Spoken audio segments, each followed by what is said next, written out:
anybody else needs more time.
Tasya Gyananjana Shalakaya Chakshurana Tasmai Shri Gurave Namaha Shri Chaitanya Manobhishtam Sthapitam Yena Bhutale Swayambhuva Kadamayam Dadati Svavadantikam Vandeyam Shri Guru Shri Yudhapadkamana Shri Guru Vaishnavamscha Shri Rupam Sagrajata Sadhganam Raghunatham Vitam Tam Sajivam Sadvaitam Savadutam Parijana Sahitam Krishna Chaitanya Devam Shri Radha Krishna Pada Sahagana Lalita Shri Vishakam Vitamscha He Krishna Tasya Bandhu Jagatpate Gopesha Gopika Kanta Radha Kanta Namostute Tapta Kanchana Gauranga Radhe Vrindavaneshwari Vrishabhayamsate Devi Pranamami Hariye Namo Mahavadanyaya Krishna Prema Prayate Krishnaya Krishna Chaitanya Namne Gaura Dushe Namaha Vanchakalpa Tarubhyascha Kripa Sindhu Gyanevascha Patitanam Pavanebhyo Vaishnavebhyo Namo Namaha Shri Krishna Chaitanya Prabhu Nityananda Shri Advaita Gadadhara Shri Vasali Gaura Bhakta Hare Krishna Krishna Krishna Hare Hare Hare Rama Rama Rama Hare Hare.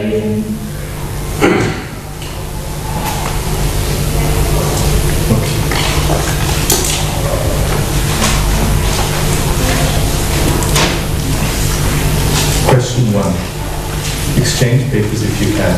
Now with someone next to you. Part A. Why did Krishna choose Vivasvana as recipient of this knowledge?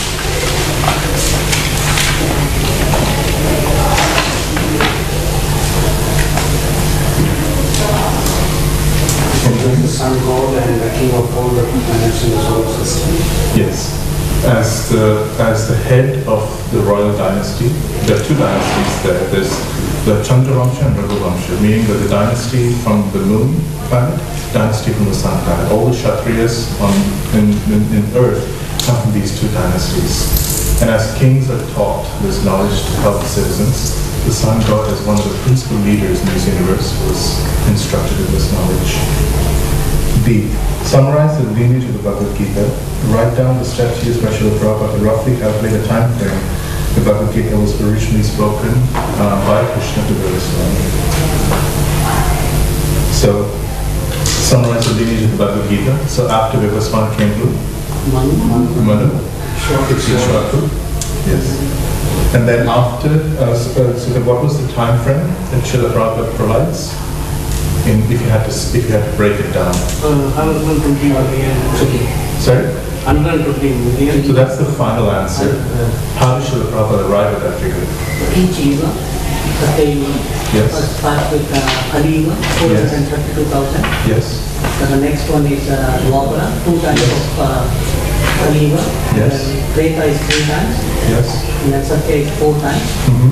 So at the start of the Satya Eva, it was Manu. So roughly the sum of all those years will be 2,500,000. That's when Manu spoke the Bhagavad Gita to Ikshvaku. So the principal measure here is what? The Yugas. The age of Manu. So based on the age of Manu, Srila Prabhupada comes out with this figure of 120,400,000. Now, look, it's an interesting question. Why, some people can ask, why does Srila Prabhupada even provide these calculations? Or what is the importance in understanding the calculation that Srila Prabhupada provides? Once, one of Radhanath Maharaj's disciples, Ravi Shankar, went to Radhanath Maharaj, and he was saying something about Maharaj. When I look at the calculations provided in the 5th canto, in terms of the dimensions of the universe, something doesn't quite add up. And another one of Maharaj's disciples, Govind Prabhu, was there. He told Ravi Shankar, why are you wasting Maharaj's time? Just go away. So then the matter, he just left it. Sometime later, Swami Radhanath Maharaj came out and he called Radhashyam to come here. And he had spent about 2 hours going through those calculations individually. And then he said, here are the calculations, here's how it works out. Another time, another devotee came to Radhanath Maharaj and he asked a question that was not in the Bhagavatam.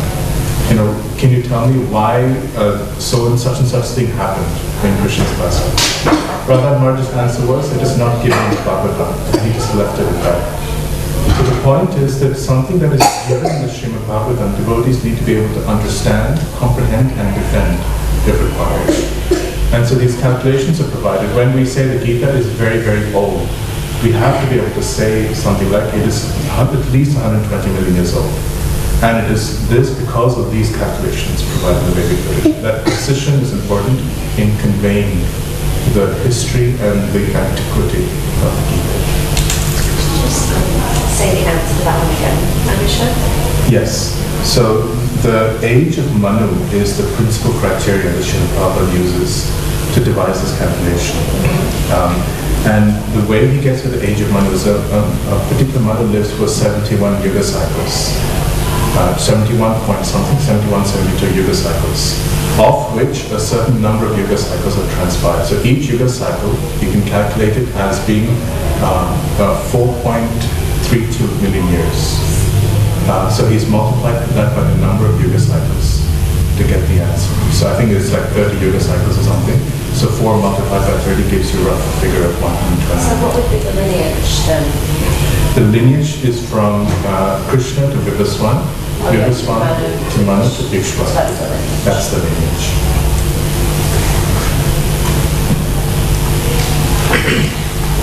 Okay. Explain the meaning of the phrase Raja Vishaya. Sorry? Saintly king.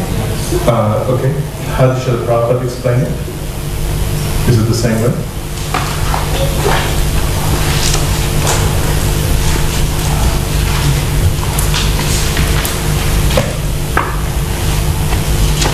They were to execute the purpose of ruling over the citizens. Okay. Sorry, Srila Prabhupada doesn't expand on it here. Raja Rishya, saints who do the service of becoming kings, who have the service of kingly duties. I mean, at heart they're saints, but they have the external nature to enforce discipline. There are some saints who would naturally be peaceful and withdrawn, may forgive easily. Their nature is not to be so actively involved in society. But here are saints who are active in contributing to society. So when we say saintly kings, they're really saints who perform the service of good kings. Raja Vishaya. Summarize Srila Prabhupada's instructions from these purports regarding who should understand Bhagavad Gita.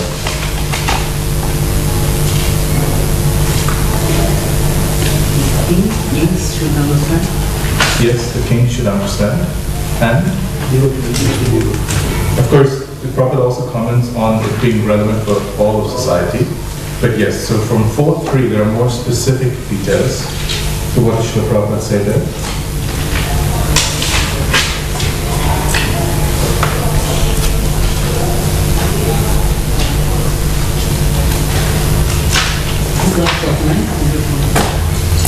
The demons and devotees. So can you expand that? I mean, can you quote sections of Prabhupada's Prabhupada that actually refer to this? The Lord selected Arjuna as the recipient of this great science owing to his being a devotee of the Lord. But for the demon it's not possible to understand this great mysterious science. The demoniacs, however, do not accept Lord Krishna as he is. Instead, they concoct something of Krishna and mislead general readers. So the specific criteria is stated in Prabhupada's purport that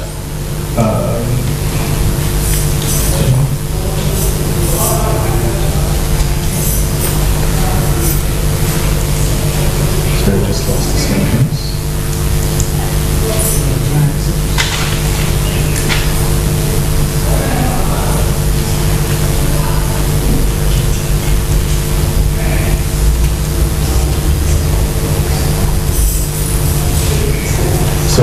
text 1, Prabhupada says, the kings of all planets are especially meant for the protection of the inhabitants, and therefore the royal order should understand the science of Bhagavad Gita in order to be able to rule the citizens and protect them from material bondage to lust.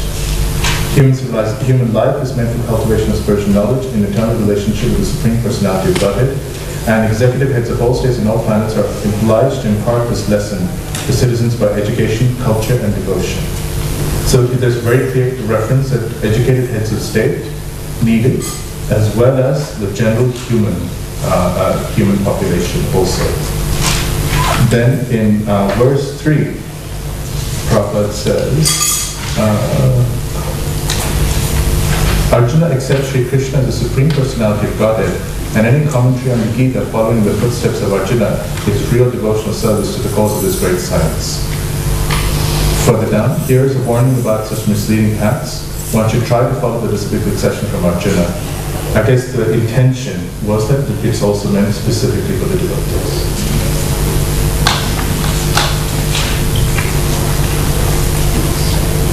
Explain the significance of the phrase Akaleneha Mahata Yogo Nashta.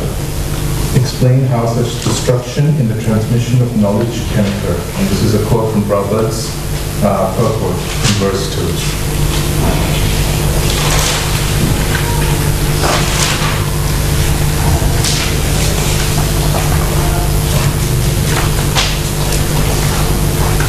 Any answers?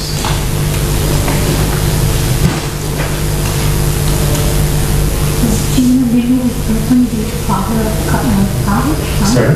So the chain of the lineage is broken due to the power of cow. Yes, but how does Srila Prabhupada say that has happened? It's on page 184. Srila Prabhupada writes, as soon as the original purpose was scattered by the motives of the unscrupulous commentators, there arose the need to re-establish the disciplic succession. Further down, Prabhupada says, in the same way, at the present moment also there are so many editions of the Gita, but almost all of them are not according to authorized disciplic succession. There are innumerable interpretations read from mundane scholars, and almost all of them do not accept the Supreme Personality of Godhead. Meaning that it is when you have false interpretations of the Gita across time, the lineage is not continued. That is when the original knowledge was distorted and lost. What are Arjuna's qualifications for understanding the Bhagavad Gita?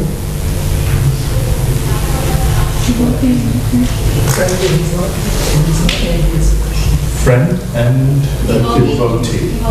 Those are the two qualifications. What does it mean to be a friend and a devotee? He's not envious. He will accept Krishna's instructions as they are. He won't misunderstand them. Just like within a family, usually even if something is spoken that appears a little contradictory, still it is taken in the right spirit. But if that relationship is not there, one will tend to misunderstand and interpret in one's own way. Could you say that it's surrendered to Krishna in that way everything he does is directed for Krishna's pleasure? Yes. Or is that going too far? No, I think that's what it means to be a devotee. Devotee means one who's prepared to mold their life according to instructions. Question 3. According to the verse and translation, what is the stated difference between the Lord and every other conditioned soul?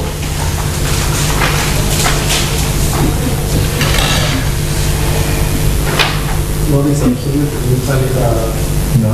is that Lord is either non-dual and Where is that stated in the verse?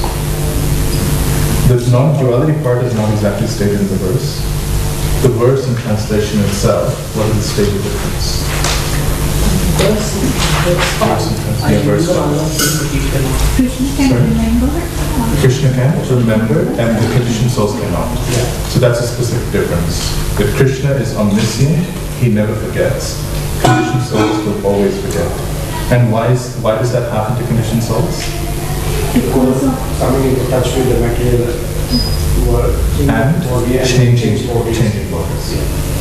That's a really important distinction.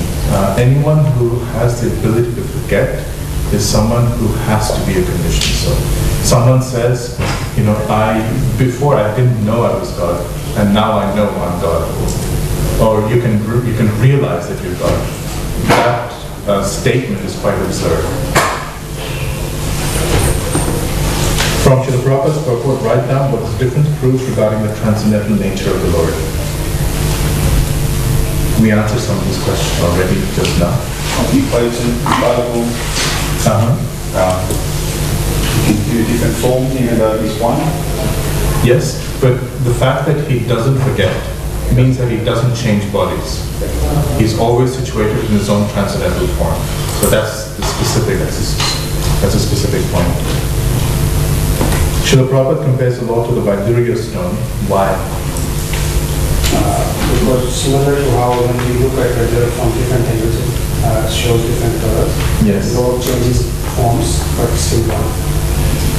Yes. So how would you, if you're looking at the Vaidurya stone from different angles, what is that in comparison to the form of the Lord? Different incarnation. So the Lord reveals himself according to the mood of the... That's the answer. So according to the mood, perspective of the devotees with which they approach him, the Lord's features appear slightly differently. Krishna's Yogamaya, all of the Lord's forms are present at the same time in one place. But the Lord, Yogamaya Shakti, either hides or reveals forms of the Lord according to the devotee's mood. Even the same Krishna who was holding the Govardhan hill, Mother Yashoda saw that he had lost weight and then his bangles were like sliding down. Whereas his friends had a very different perspective. The gopis were thinking, oh, Krishna's only looking at Srimati Radharani.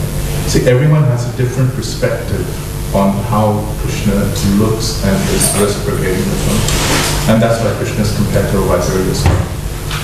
So this analogy of the Vaidurya stone explains why the Lord has many forms without changing bodies.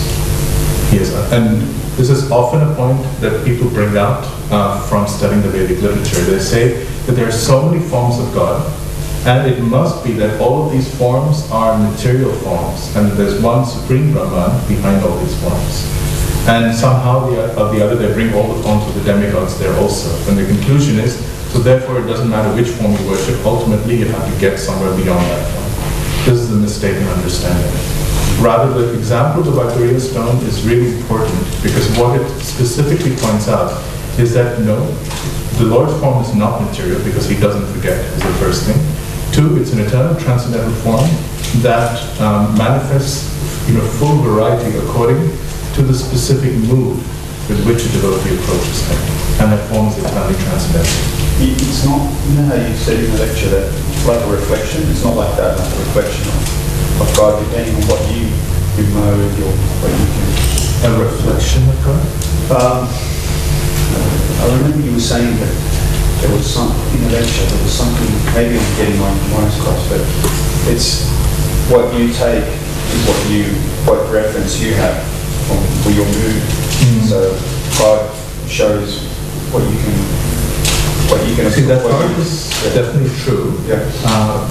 But the word reflection, I'm a little confused by it. I think maybe in the very first classes you were saying that the first 6 chapters reflects like the sun and then the lake. That's right. The rays fall, maybe that's what Prabhu. So that analogy is a little different. What that analogy refers to is that the soul is made in the image of God. So the idea there is that you have the sun, who's Paramatma, and the reflection of the sun in a lake represents the pure soul. So this analogy describes the concept of the first 6 chapters.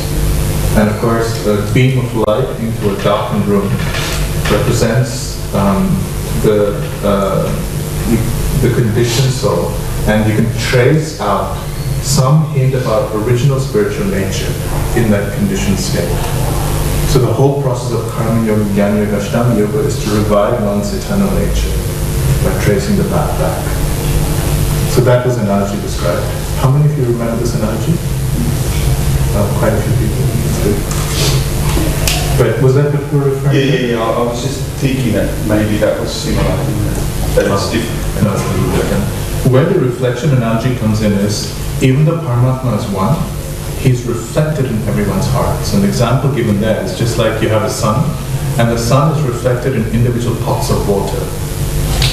And that's like Paramatma. So Paramatma is situated in a place called Svetadvipa. It's a natural location within this universe. And even though he's situated there, he's still reflected in everyone's hearts. And because Krishna and his reflection are absolute, the reflections are real. They're not just insubstantial. That's what's described. Okay. Question 5. How do we differentiate between what is religious and what is irreligious? Principles of religion or dharma are laid down in the Vedas for the laws of the Lord. Okay. Whereas the discrepancy in the matter of properly executing the rules makes one irreligious. Exactly. And the Vedas are spoken by Krishna. So then Prabhupada goes on to say, therefore the principles of dharma or religion are direct orders of the Supreme Personality of Godhead. Dharmam Sakshat Bhagavat Pranita. To what end did the Vedic principles push us? Towards complete surrender unto Him. Yes. Serves to the purport of describing evidence required to accept someone as an incarnation of the Lord. Reference in scriptures. Reference in scriptures. That is the principal criteria that Prabhupada speaks of in this purport. Lord Chaitanya actually in the Chaitanya Charitamrita, he gives 2 indications of someone's being an incarnation. He said they have to be referenced in the scriptures and their activities have to be extremely wonderful. He speaks about both sources of evidence. So what was the question? What is the evidence required to accept someone as being the Supreme Lord? So in the Srimad Bhagavatam, did they prophesize that Chaitanya would come? Yes. So the Lord Chaitanya's appearance is prophesied in the Srimad Bhagavatam, in the Mahabharata, as well as in other Upanishads. And like if you go online and type in Lord Chaitanya's appearance through the scriptures, in the Gaudiya Math they've collected a whole selection of quotes that refer to various scriptures. So it quotes from Bharata Purana and Srimad Purana. From Prahlad Maharaj's section, he says that there are incarnations who come with a red color, white color, blackish color, and then golden color. The golden color. And then in the 11th canto Bhagavatam, there's a reference that the Lord will come, he will give up his family, he will take sannyas. And then this is also mentioned in the Vishnu Sahasranam in the Mahabharata, that there's a golden colored Lord who will take sannyas. Sannyasa krit samashanta. And this reference is actually very, very important because if somebody asks, who is this? Because in Vishnu Sahasranam it's specifically stated, sannyasa krit samashanto, that he will take sannyas. And which incarnation of the Lord takes sannyas? We know no other incarnation. It is actually Lord Chaitanya. And the same with Buddha, he's also accepted in that way. Summarize the Prabhupada's explanations regarding the similarities/differences in the particular instructions given by different incarnations of the Lord.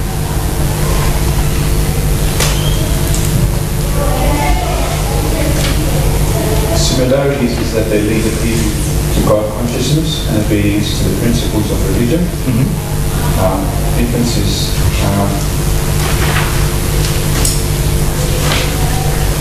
which is a section of the Prabhupada where Srila Prabhupada speaks of this?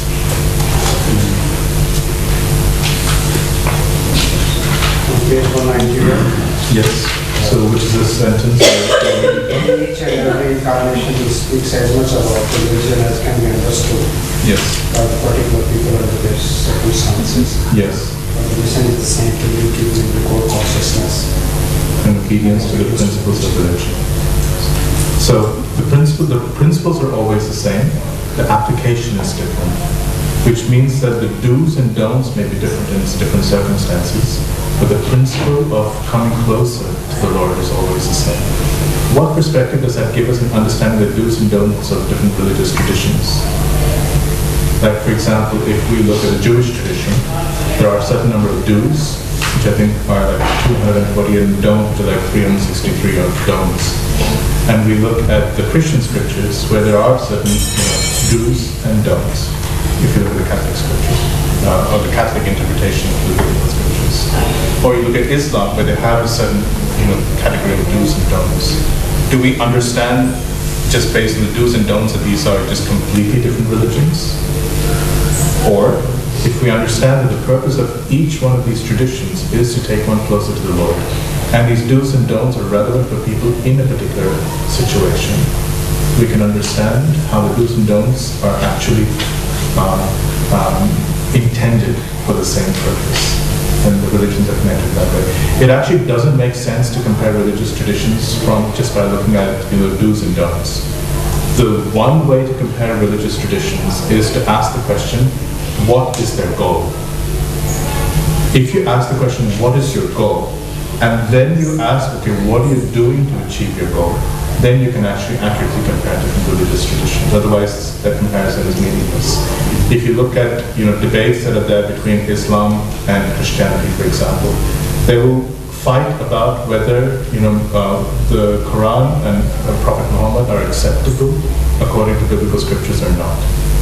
That's what they fight about, and it's a meaningless conversation because it's just scripture wrangling, basically.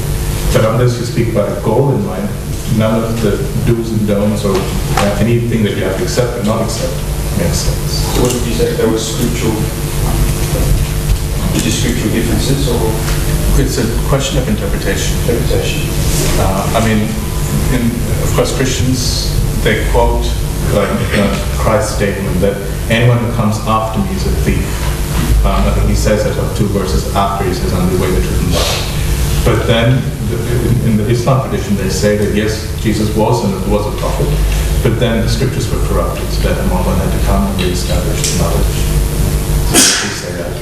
But unless they speak about the goal and understand the commonality of the goal, they can't really understand whether one should completely give up Christian scriptures and only follow what Islam, what the Quran says. So what's the goal of Islam? Well, the purpose of every tradition is to develop a relationship with the Lord. Specifically, what does it say in the Quran?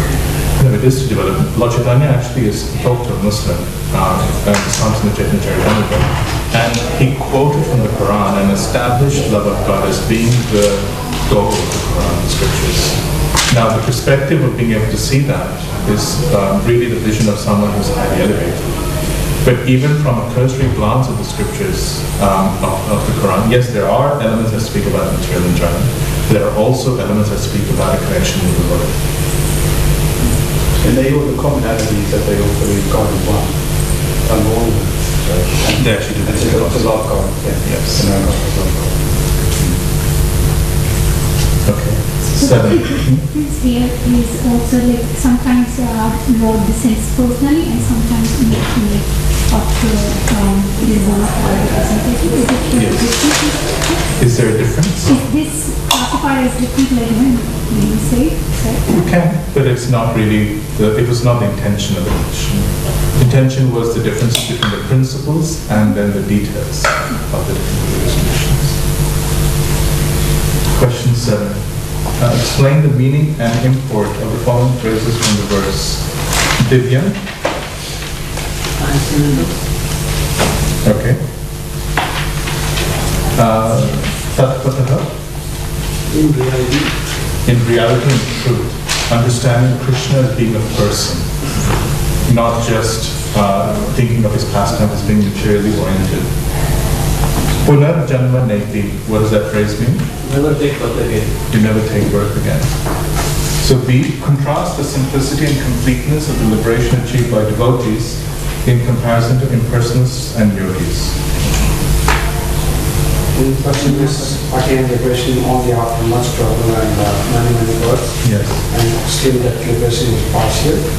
Whereas devotee just by understanding the transcendental nature of the body and the activities of the body, attaining the goal of the Lord. And after the body and that run the risk of getting into the world of it. Yes. And the verse that actually explains this is chapter 12, verse 5. Kleshodikateras Desham.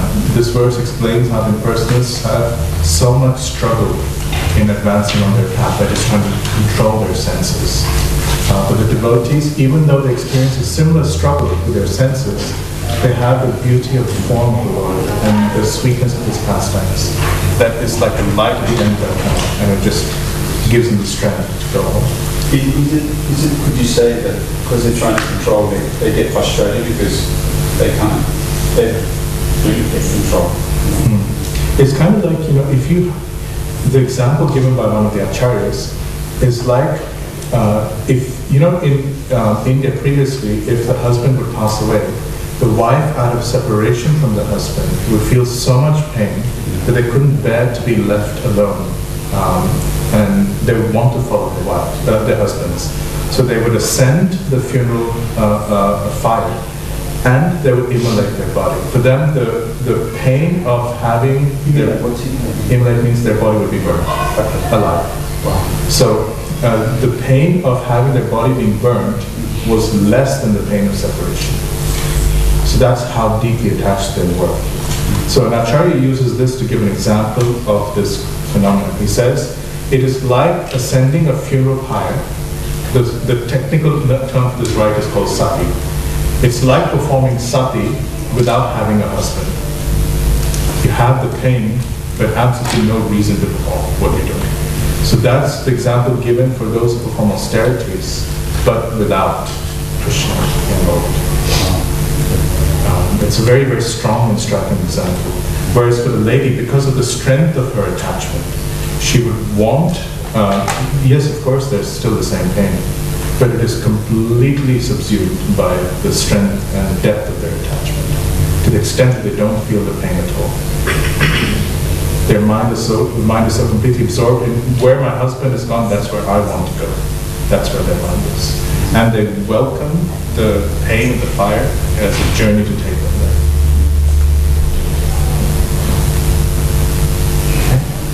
Okay. What is the point that the Prabhupada makes in quoting Brahma Samhita 533? That there is only one Supreme Personality of Godhead.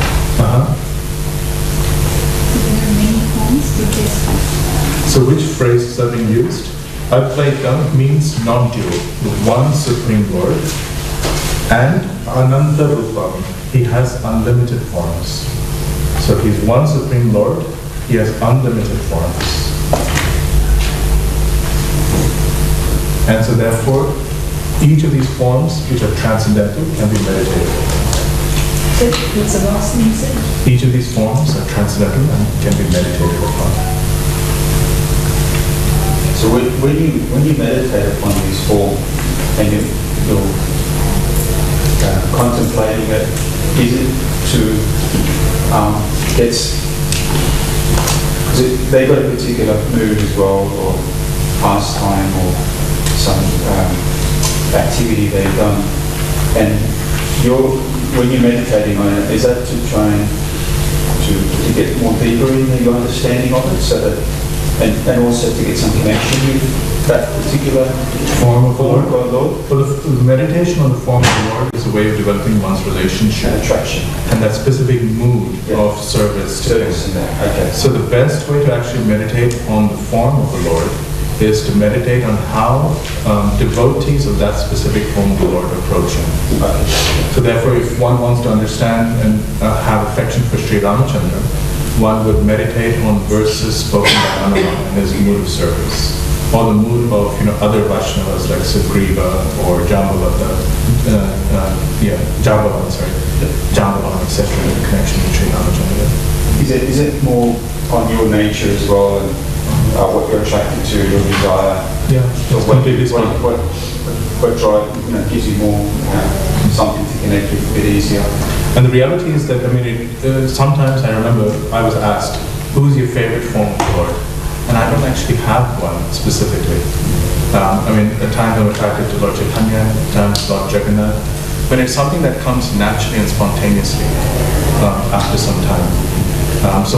But the thing is that if one is attracted to a devotee who is attracted to a form of the Lord, like because I was initially trained by Ganesham, and Ganesham Prabhu has a lot of attachment to Radha Gopinath, to the extent that if he goes to Vrindavan, he actually feels like he's leaving this Vrindavan and going somewhere else. But for him, or he feels like he's going to Radha Gopinath's original home. But for him, he's happy to be here. So his attachment to Radha Gopinath had kind of rubbed off on me. And now when I say Krishna, I tend to say Gopinath rather than Krishna directly. So if one is attached to a devotee of the Lord, who is attached to a particular form of the Lord, that attachment becomes very natural.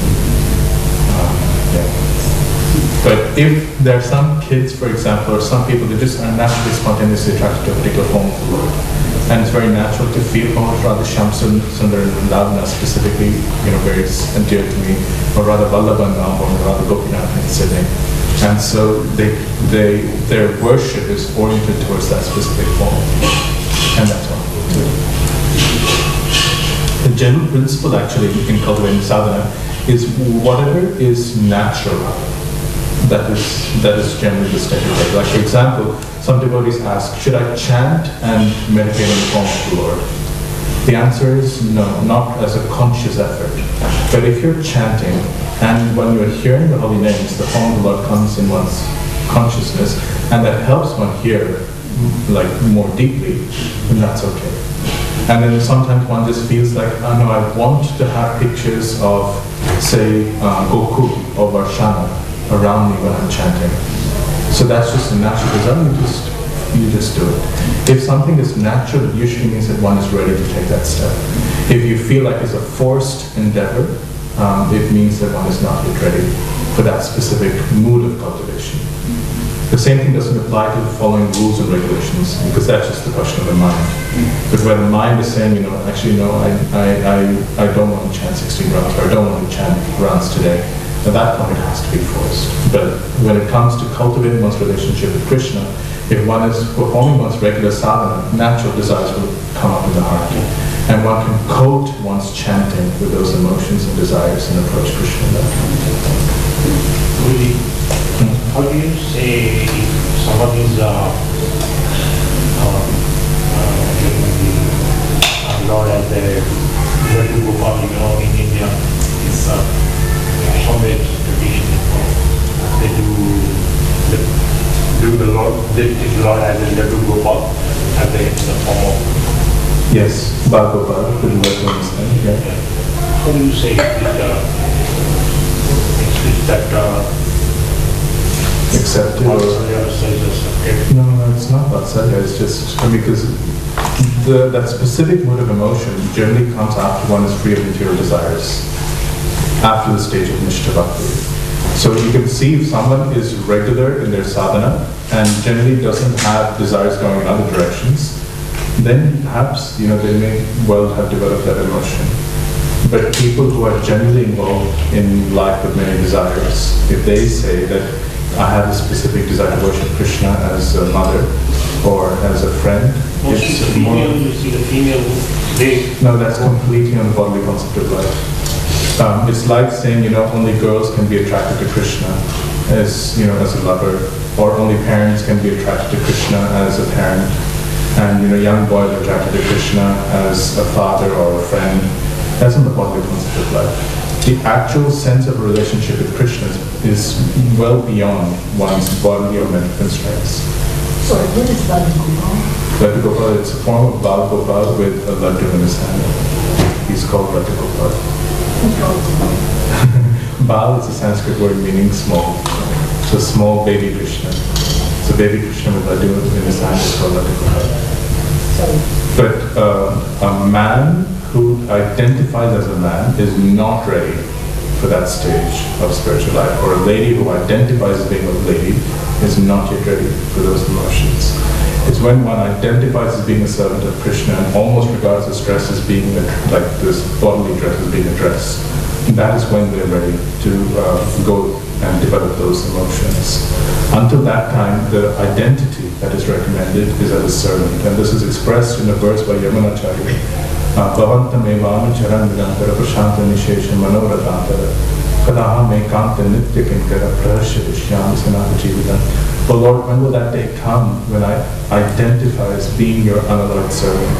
At that point, I will stop running around in the chariot of my mind, and I will begin to live the life of someone who's not an orphan, someone who has a master, Sanapa Jivita. Anath is a word used in India to mean an orphan. And I'm not an anath anymore. It's not like I'm just alone in this world.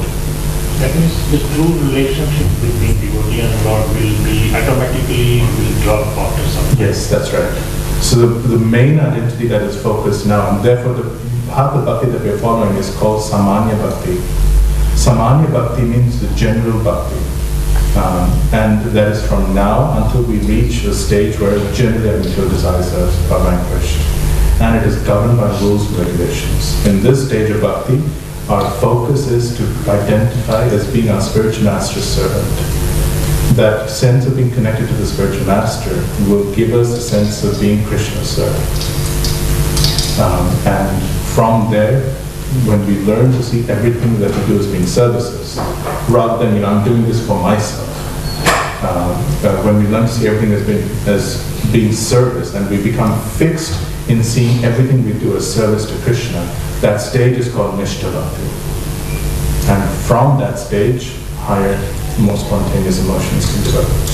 Because before that stage, you don't know whether it's the mind talking or whether it's one's actual spiritual nature.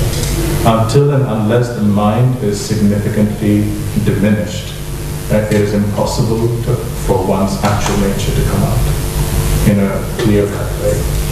If sentiments are there, that's wonderful. It's better that some sentiment is there than nothing at all. But you don't need to encourage it. It's nice, but still focus on being a servant of Krishna. Sometimes devotees would ask Srila Bhaktisiddhanta Saraswati Thakur, what is my Siddha Pranali mantra? What is that mantra that will enable me to achieve perfection? And they were thinking of some esoteric mantra that would, tell them how to become a gopi or something. You know what Srila Bhaktisiddhanta's response was? Pranada Pisunichena Devaseshna Amaya Madhavena Kipanisvara. That I am more humble than a blade of grass, more taller than a tree, devoid of all sense of false prestige, and I wish to have all respects to others. That state of mind can chant Krishna's name constantly. This is our banner, our motto, our raison d'etre, the reason for our existence in spiritual life. This is the guideline that we live by. This verse refers to the platform of Nishta Bhakti. And so following the guidelines of this verse are a prescription to achieve Nishta Bhakti. Okay, let's move on. Next question, 11. Last one. Summarize Srila Prabhupada's comments and explanation to the quoted verse, Tam Eva Viditvatum Mrityumeti. So that's a quote in Srila Prabhupada's purport on page 195. One can achieve the next state of liberation simply by knowing the transcendental nature of God. Okay? And the opposite. There's no alternative means for anyone who does not understand Lord Krishna. This is the big verse. So this verse is actually a standard quote, and its importance is in understanding that without understanding Krishna and truth, the path of liberation is closed. One has to understand Krishna in order to achieve liberation. So the phrase in the verse that reflects that is the phrase Eva. Tam Eva Viditva. Viditva means to know. Tam Eva Viditva, only knowing him, or knowing only him. Ati Mrityumeti, one can transcend the path of birth and death. Na Anya, there's no other panta. Panta means path. There's no other path. Vidyate Yanaya. One should know that there's no other path available other than knowing Krishna. Okay. Text 11.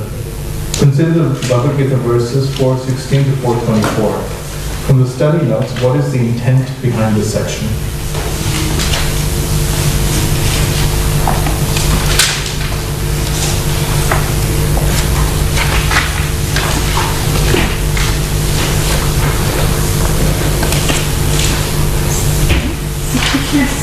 How Krishna wants to prescribe duties so that self-knowledge arises. Yes. Krishna concludes that by knowing him, one can come out of the Last sentence I didn't hear. So Krishna concludes that by knowing him, one can come out of the material world. Right. So these qualities that are described from 416 through 424 describe the way in which if one performs one's prescribed duties, one will awaken spiritual knowledge within one's heart. Or in other words, it refers to the kind of karma that equals jnana.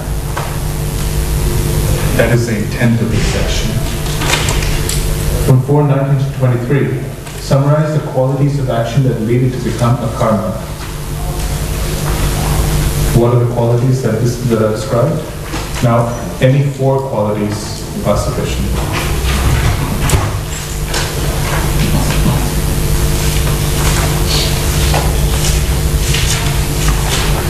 You can just read it out from the verse, actually. In every kind of endeavor, look at text 19. In every kind of endeavor, arambha, in starting anything, kama sankalpa varjita, one is devoid of a specific desire to join the action. In verse 20, tyapa karma phalasangam, where one gives up the fruits of the activities. The previous quality was giving up the intention to enjoy. Here, you're giving up the fruits of the activity. Nitya tripto nirashraya. So that is, one is satisfied in the upcoming or in the future joy of the Atma. One is nirashraya. One is not dependent on other people or circumstances for one's happiness. One is... Sorry? We are on question 11, part B.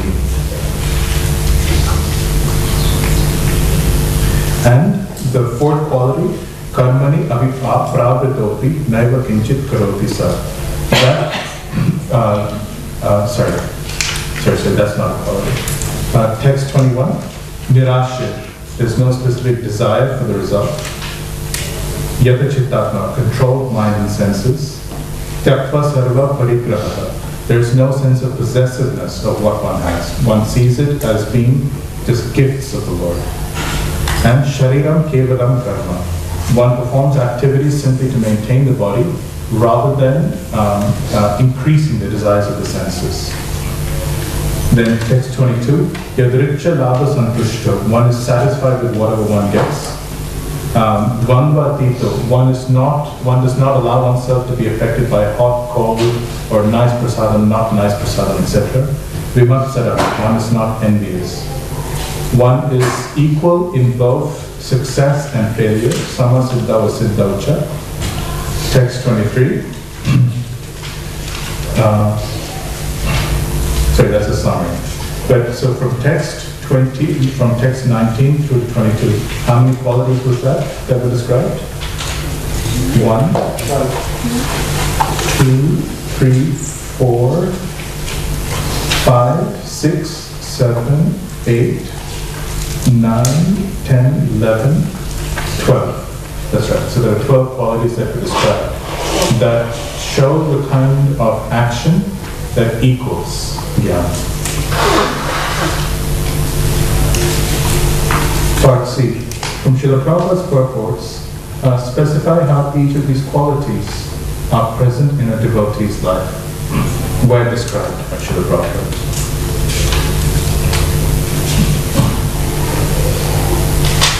Okay, so let's go with purport 19. What does Srila Prabhupada say? And I'll just read it out to go through it. Srila Prabhupada says, for giving up the intention to enjoy. Because a person, Krishna consciousness, is devoid of all sense of sense gratificatory propensities, it is understood that he is burned of the reactions of his work. Development of this knowledge of eternal servitorship of the Lord is compared to a fire. Such fire, once kindled, can burn up all reactions to work. So here Prabhupada he applies this Kama Sankalpa Varjita by saying that rather than identifying with the body, which produces desires to enjoy through the body, one identifies as being a servant of Krishna. And by that sense of identification as a servant of Krishna, one is devoid of specific desires for just oneself. One thinks, just like if one identifies as being the father or the mother of a child, one thinks, how can I, help the child grow? Similarly, If one is identifying as being a servant of Krishna, one's activities are naturally oriented towards pleasing Krishna rather than to oneself. Text 20. Tyatva karma phalasangam. This freedom from bondage of actions is possible only in Krishna consciousness. A Krishna conscious person acts out of pure love for the Supreme Lord, and therefore he has no attraction for the results of action. And then for Nirashraya, Prabhupada says, he is not attached to his personal maintenance, for everything is left to Krishna. Nor is he anxious to secure things, nor to protect things already in his possession. He does his duty to the best of his ability and leaves everything to Krishna. This is the sign of a karma. Text 21. Nirashir, Prabhupada in the purport writes, a Krishna conscious person does not expect good or bad results in his activities. His mind and intelligence are fully controlled, Yapachitatma. He knows that because he's a part and parcel of the Supreme, the part played by him as a part and parcel of the whole is not his own activity, but is being done through him by the Supreme. And then he goes on to say, Tyatva sarva parigraha. Like an animal, he has no proprietorship over his own body. A cruel proprietor of an animal sometimes kills the animal in his possession, yet the animal does not protest, nor does it have any real independence.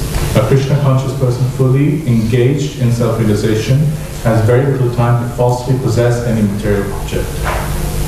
And Shariram Kevalam Karma, Srila Prabhupada writes, for maintaining body and soul, he does not require unfair means of accumulating money. He does not therefore become contaminated by such material sins. Text 22. Yadricha Labha Santushta, Prabhupada writes, a Krishna conscious person does not make much endeavor even to maintain his own body. He is satisfied with gains which are obtained of their own accord. He neither begs nor borrows, but he labors honestly as far as is in his power and is satisfied with whatever is obtained by his own honest labor. And then Prabhupada goes on to say, he is independent in his livelihood. He does not accept engagement in anyone's service if it might hamper his own service in Krishna consciousness. Then Prabhupada talks about sama siddhau asiddhau cha. However, for the service of the Lord and dvandva, for the service of the Lord, he can participate in any kind of action without being disturbed by the duality of this world. The duality of the material world is described in terms of heat, cold, misery, or happiness. A Krishna conscious person is above duality because he does not hesitate to act in any way for the satisfaction of Krishna. That is dvandva. And samasiddha.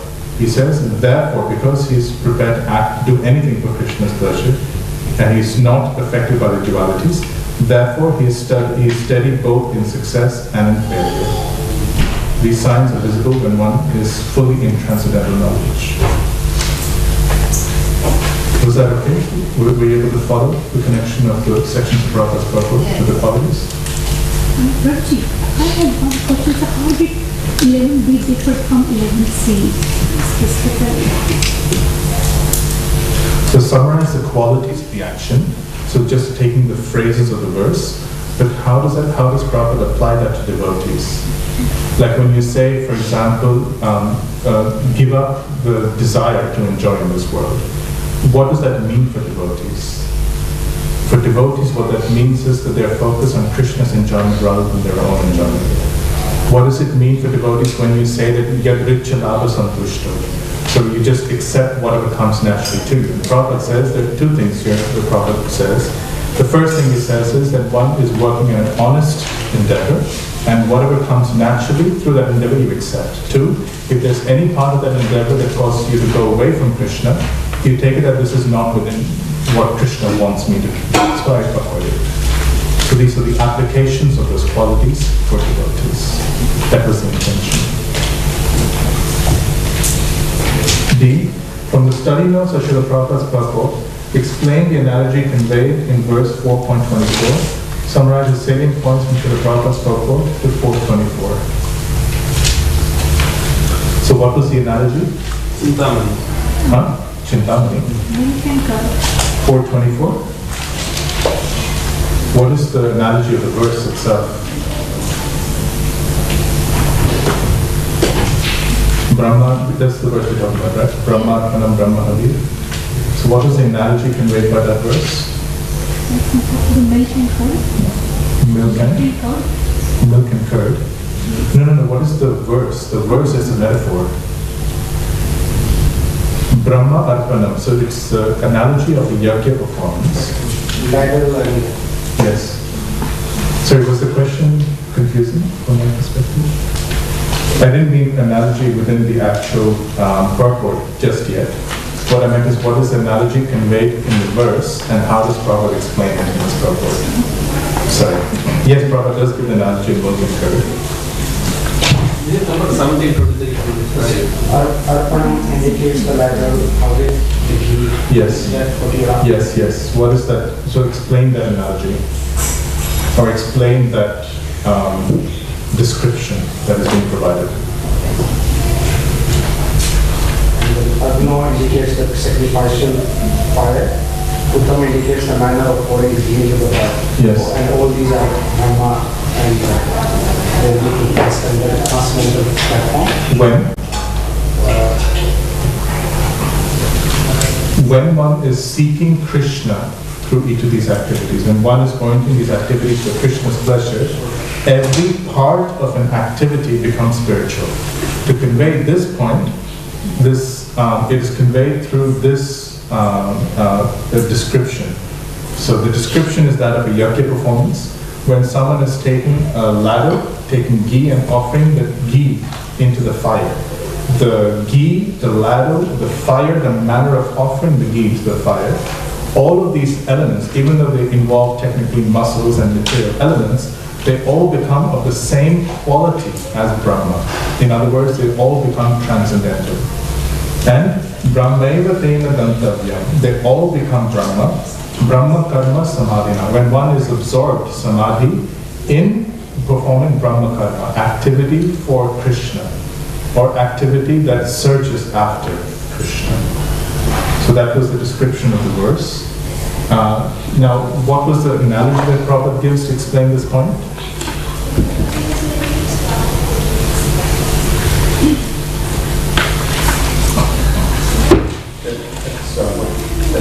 Bhakti Shastri. Yes. Chaitanya, the touchstone. Yes. So everything Krishna becomes like gold. Does Prabhupada actually give that example of this purpose? The example is of the person who is suffering from Milk and curd. So the Chintamani is a different example. I don't think it's quoted here. But yes, explain this analogy of milk and curd. So milk refers to material activities that the cause of suffering. Yes. And curd is like Has anybody experienced this? Like you've taken a lot of milk sweets and you've had diarrhea? Who's had this before? And then you know what the solution is? If you have diarrhea, you take a little bit of yogurt, you mix it with rice, you put some black salt in it, you eat it, it's gone like a cork. But so the example is the same thing which causes disease in a different form can cure one. So the same material activity which is capable of entangling us, the same yajna performance, for example, can be done for material enjoyment. And that will just entangle one, like if it's karma kanda. But because of Brahma Karma Samadhina, so that last phrase in this verse, Brahma Karma Samadhina, because of seeking Krishna through the activity, because of orienting the activity for Krishna's pleasure, the same activity which would normally cause diarrhea or entanglement in this world acts curatively. It acts to liberate us from this world. Rather, all the activities become of the same quality as Brahman, and it pushes us towards Brahman, or our original spiritual nature. That is the intention of the verse. Were there any other salient points from Srila Prabhupada's purport?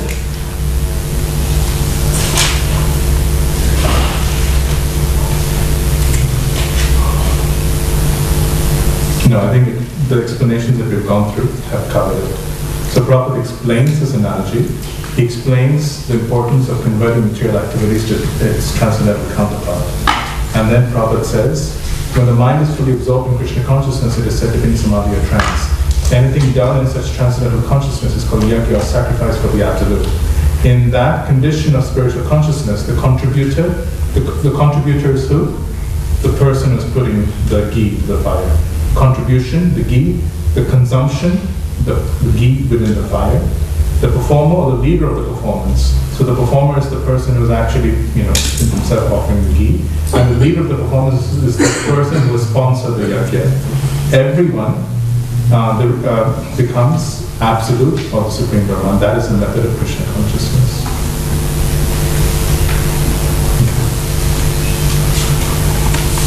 Question 14. From the study notes, explain the following phrases from 434. Pranipatena. What does that mean? By approaching a spiritual master. Okay, yes. In what manner? Yes, ready to mold one's heart. That's the intention conveyed by that verse. Pariprashnena. Submissive inquiry.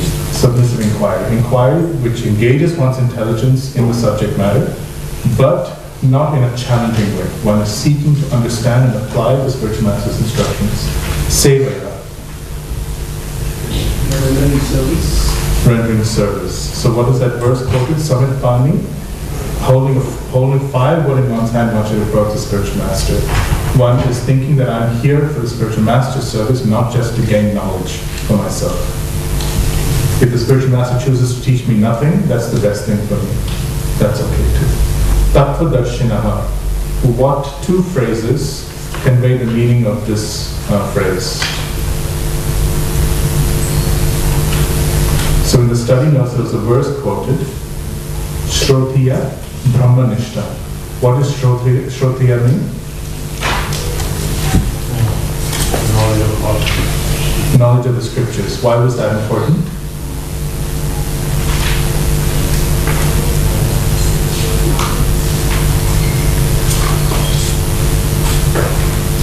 Any answers? It's to remove doubts in the intelligence of the disciples so that they can surrender. Brahmanishta.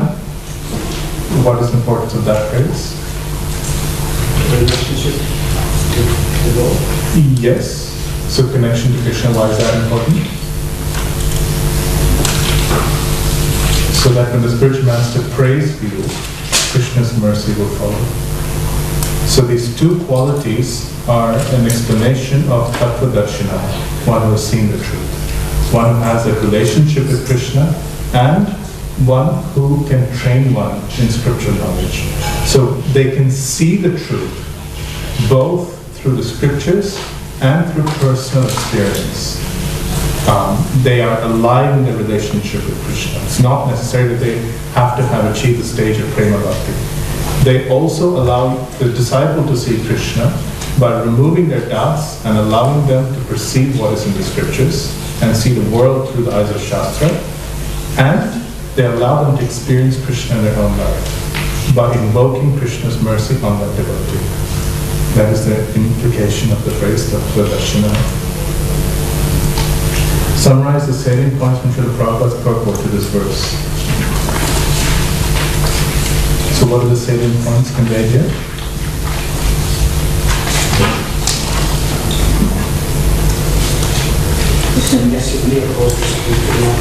So the first point is what? That spiritual life is difficult, it needs a spiritual master. Then? No one can be spiritualized by manufacturing their own process and hence they have to approach a spiritual master. I guess that is similar to the first point. Second point? Yes, so one should approach the spiritual master in full surrender and should serve the spiritual master like a menial servant without false prestige. Third point, satisfaction of the spiritual master is a secret of advancement in spiritual life. Fourth point, inquiries and submission constitute the proper combination for spiritual understanding. And fifth point, one must be able to pass the test of the spiritual master, and when he sees a genuine desire in the disciple, he automatically blesses the disciple with genuine spiritual understanding.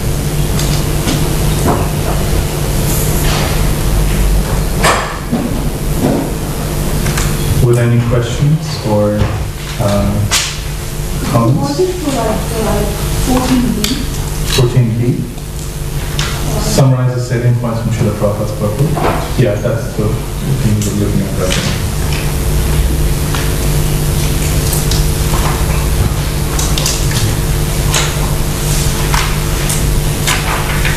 Did you find the questions of that test confusing, or was it helpful? It was helpful. How many of you found it confusing? Partially. Just one question to the 11B and That was it? Okay. Did you find the study notes helpful? Yes. Was it helpful in understanding the questions? Or the intention behind the questions? Okay. And did it help you read Prabhupada's purports more deeply? No, not really? Sorry, Prabhupada's purport to understand. Okay. But you didn't find that so? I'm not sure whether it's deeply, did help picking up the important points. So, it's like a meaning. Okay. So it is more useful as a conceptual framework? Okay, so not so much in getting into the depths of Prabhupada's purport. I thought it's like kind of the repetition in a way, so that's why I'm not sure when I said it. So I found them certainly really useful, but it's providing more context on the flow and the structure. Okay. Okay. So last week we finished off at verse 15 of the 6th chapter. Does anybody want a quick break? Like to go to the bathroom or anything? 2-minute break, anybody? You do? Nobody wants a break. Okay, let's just... Next example. Huh? Next example. Chapter 5. It'll be next week or the week after. Okay, so we stopped at text 15. We spoke how this verse refers to the yogi achieving mystic powers. Yogam Yunjan Sudatmana, when he is constantly focused on meditation Paramatma. Yogi Niyata Manasa, Shantim Nirvana Paramam, he achieves a happiness lower than liberation. Mat Samstam Adhikachati, which is dependent on Krishna. In other words, he achieves the mystic powers by meditating on individual parts of the Lord's body. And of course, Srila Prabhupada also explains this verse as being that he achieves the state of liberation, which follows the achieving of mystic powers. Text 16 and 17 go back to the practice of the yogi as the regulation and steadiness that he needs to apply in this process. Text 16. Nati ashnatastu yogosi nachai kantam manashnataha nachati swapna shilasya jagrito neva charjana. Translation. There is no possibility of one becoming yogi, O Arjuna, if one eats too much or eats too little, sleeps too much or does not sleep enough. So even for the yogi who is who's perfecting his practice, there needs to be a regulation and balance in his life for him to achieve perfection. In the Brahma Samhita, Lord Brahma says that the absolute truth is achieved gradually through increasing absorption in the Lord. So it is rare and usually not seen that one just quickly gets something like this. So it's not like, today I will just sit and just chant, and then somehow suddenly I will grow exponentially. Rather, it's really important to have regulation in one's life. That regular consistency is what enables gradual progress towards perfection. That is what is being described. So the yogi actually, they don't eat very opulent foodstuffs. For them, what they tend to do is they will, whatever they get naturally, they will take. Or sometimes if from nearby places they get some rice or dal or what have you, they will take it and wrap it up in cloth. And they will dip that cloth into a river because the river water will wipe away all the spices and salt and everything that is excessive about that food. And it makes it soft, digestible, and what is just essential and needed for that. Sometimes the Sadhus Radhanath Maharaj would describe that they would get poha, and they would take pohas, and it's very cheaply available in India. And you just take some river water, mix it with the poha, and you eat it anywhere, anytime. So there's very, very simple foodstuffs, just what is required. Neither do they starve themselves. They don't just eat nothing. That's also not the practice of yoga. In the 17th chapter, Krishna actually describes that those who starve their body or torture their body are uselessly performing such austerities. He says they starve the body, they starve themselves, and they starve Paramatma sitting in God. But the yoga practice isn't actually very useful. And na chati swapna shilasya. They don't sleep too much, nor do they sleep too little. It's balanced. So Srila Prabhupada in the purport speaks about, he says the following things. Regulation of diet and sleep is recommended here for yogis. Too much eating means eating more than is required to keep the body and soul together. And then he says, there's no need for men to eat animals because there's an ample supply of grains, vegetables, fruits, and milk. Such simple foodstuffs is considered to be the mode of goodness according to the Bhagavad Gita. Further down, he goes on to say that one should offer the food to Krishna, and for yogis this is essential. Those who indulge in animal food, drinking, smoking, and eating food which is not first offered to Krishna will suffer sinful reactions because of eating only polluted things. Bundadete pagam papa ye pachanti atma karana. One who eats for sense pleasure or cooks for himself, not offering his food to Krishna, eats only sin. Further down, Srila Prabhupada speaks about sleeping. And he says that one who eats more than required will dream very much while sleeping, and he must consequently sleep more than is required. One should not sleep more than 6 hours daily. One who sleeps more than 6 hours out of 24 is certainly influenced by the mode of ignorance. How many hours do we generally sleep? 8 hours. I tend to sleep about 7. But in different places, Srila Prabhupada has given different instructions with regards to sleeping. He has said, generally you sleep until you're satisfied. But I know, like, a cousin of mine tends to sleep, if she was allowed to, for about 10, 11 hours a day. That's not obviously ideal. But what Ayurveda prescribes is the time between sunset and midnight. That time is worth twice its actual quantity. Like, for example, if you're sleeping 1 hour, it's equivalent to 2 hours of sleep. How many of you have heard this before? And those who sleep between 12 to 3, their sleep, for 1 hour of sleep, they get 1 hour of sleep. From 3 to 6, or from 3 to dawn, rather, it becomes, 1 hour of sleep equals half its quantity, 30 minutes of sleep. And after 6 a.m. in the morning, generally one feels tired. If you notice, even if you've slept less, you wake up at 6, you feel fresher than if you continue sleeping and sleep at 8 or 9. But regulation of sleep also refers to the timing that generally one sleeps. Generally recommended at sunset, and you try and wake up around 2 to 3. 2 to 6 in the morning is the time that is controlled by Vata in the body. At this point, the body naturally cleanses itself, and the mind is very, very stable and clear. And it's very helpful in chanting Krishna's names.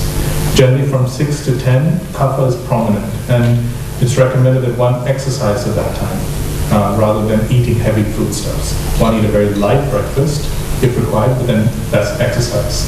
10 to 2 in the afternoon is where the pitta is prominent, or the mode of passion is very strong. If you've noticed, 10 to 2 sitting down and chanting is really difficult, because the mind is whirling with the activities and things that have to be done. Again, from 2 to 6 in the evening, the vata becomes prominent, and then one tends to settle down and think about what needs to be done. So 2 to 6 in the evening is recommended for mental activity. 6 to 10, again, that's the kapha time, and one can prepare oneself to sleep. If from 10 at night to 2 in the morning one is awake, one severely damages one's liver, brain, eyesight, etc. Because that's the time the liver is actually healing itself, and the body needs the time to rejuvenate. So regulation in sleep implies the timing of sleep as well as the quantity. For most people, 6, 7, 8 hours is sufficient. And Prabhupada points out that for those who live a life in the mode of passion, for them the tendency is to need to sleep more. Because they dream a lot more, and the dreams are a way of kind of relieving the various impressions that they've had during the day. And that process takes a little bit longer. And if one is very, very passionate and very, very oriented towards, doing a lot of things just before they sleep, their sleep will be filled with dreams and not satisfying. So the schedule that I've seen, senior Vaishnavas follow is that they will focus after breakfast in the morning. They will finish their morning sadhana. They will take prasadam. Then from the morning time to about roughly 5 or 6, not 5 or 6, maybe even about 4 in the evening, they're really intense. They focus on getting things done fast and quickly. After 4 or 5, they tend to slow down. And it's usually, if things need to be done at home, it's done it's done more peacefully. The majority of the work, they tend to finish it in the morning. Around 7 or 8, they may read or they may chant extra, and then they just go to sleep. But a lifestyle that is regulated completely throughout the day, you find that in the evening or at nighttime, much less sleep is required. But for those who tend to eat a lot, most of our meals tend to be bigger in the night because we're working during the day. We come home, that's the first hot meal that we might be having during the day. And the other part is if we've been staring at a computer screen the entire day, we come home and our mind is just whirling with what has happened at work. It's not very conducive to getting proper sleep and reducing the quantity of sleep that we need. But if somehow we can focus on getting the majority of activity done during the day and try and find that time in the evening where we actually consciously relax in some way, mentally away from work or mentally away from those things that just cause our mind to whirl, then our sleep can naturally be 7 hours a night.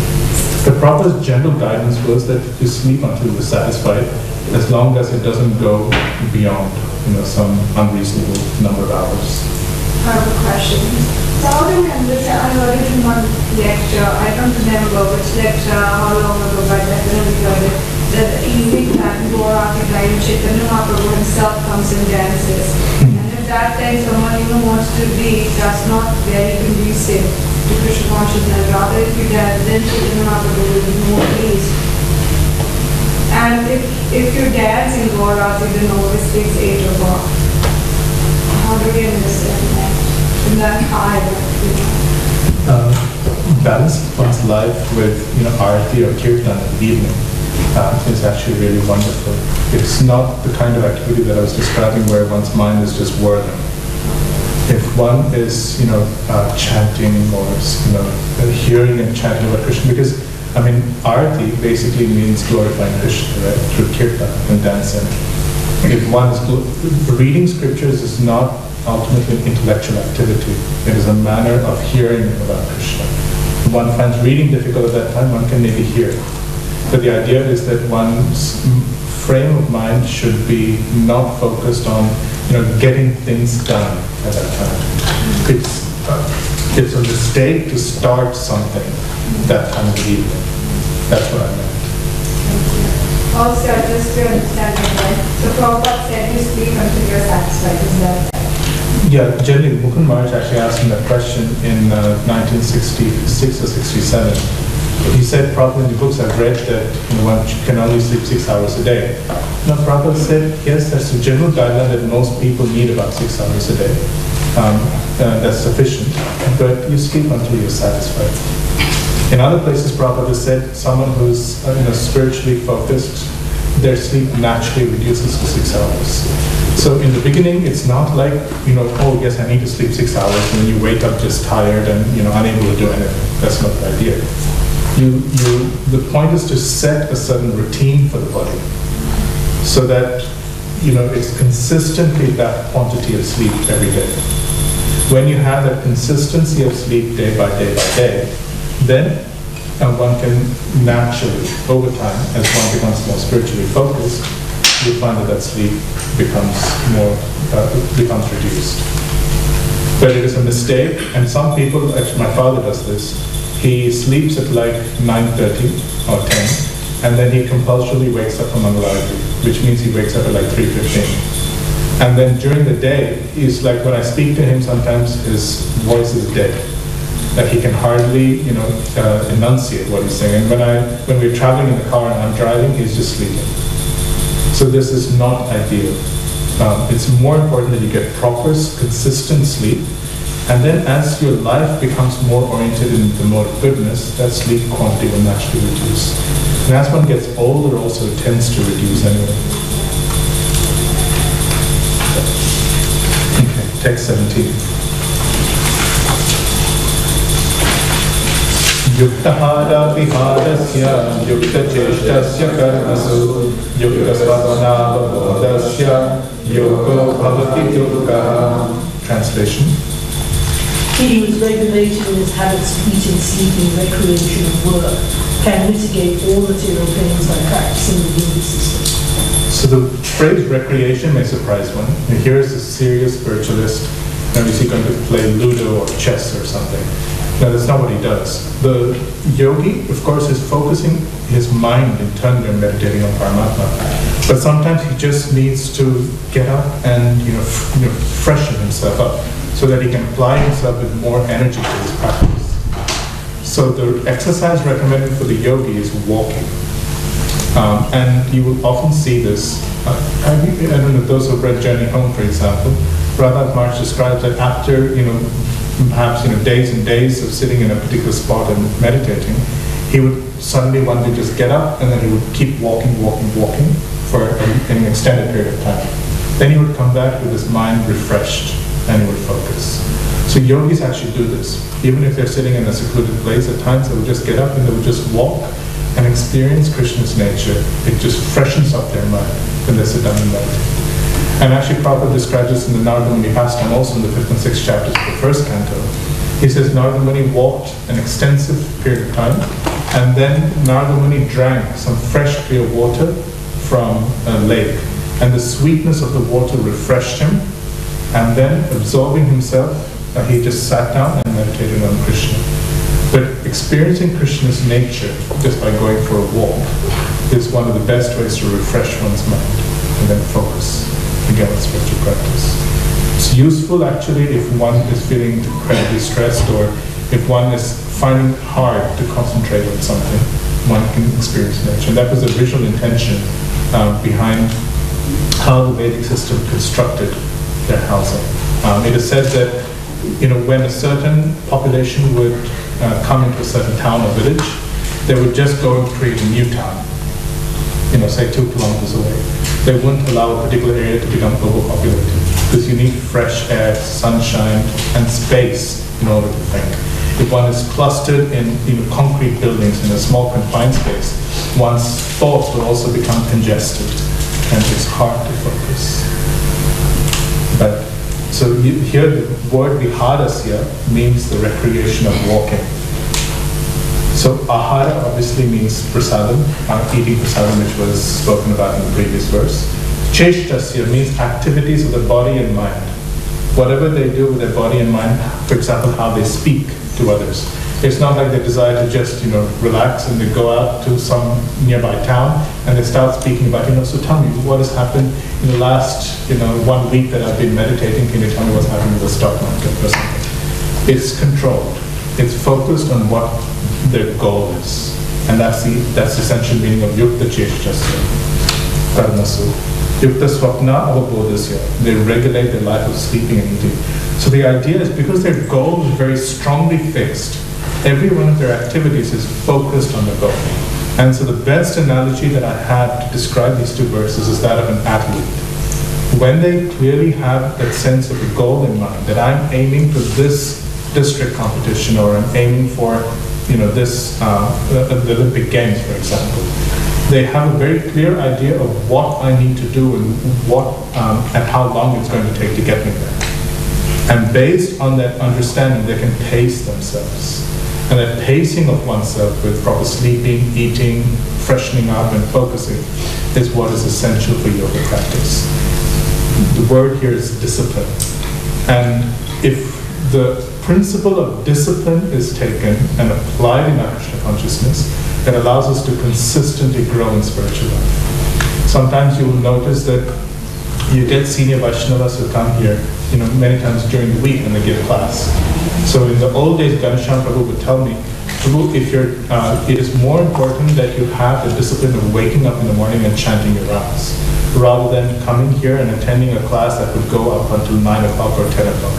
Now, this is not a universal principle that you don't attend the class. But the thing is that the practical reality is that most devotees live far away from the temple. And to come and go, by the time they go back, it becomes like 11 o'clock at night by the time you go to bed. And if this happens, 3, 4, 5, 6 days in a row, that week's sadhana is wiped out. So Ganeshan Prabhu's instruction to me at that time was, at that time Mayapur TV was not in existence. Now, of course, devotees can hear on Mayapur TV. But he told me, he said, for me, if there's a lecture at night, I don't attend. Because I know if the insights that I need to hear, Krishna will allow me to hear in another environment. What is more important is that discipline that I need to enforce to get what I need to get done throughout the week. But it should also be remembered that discipline is only a supportive feature of developing one's relationship with Krishna. So if, for example, a senior Vaishnava is giving class, then one can adjust one's schedule, if possible, to attend the class.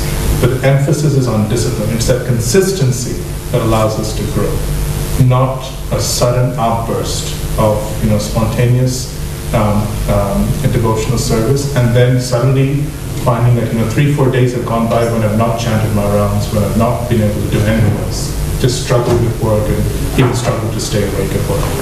Consistency is what takes one towards the goal, and that's what's being described in these two verses.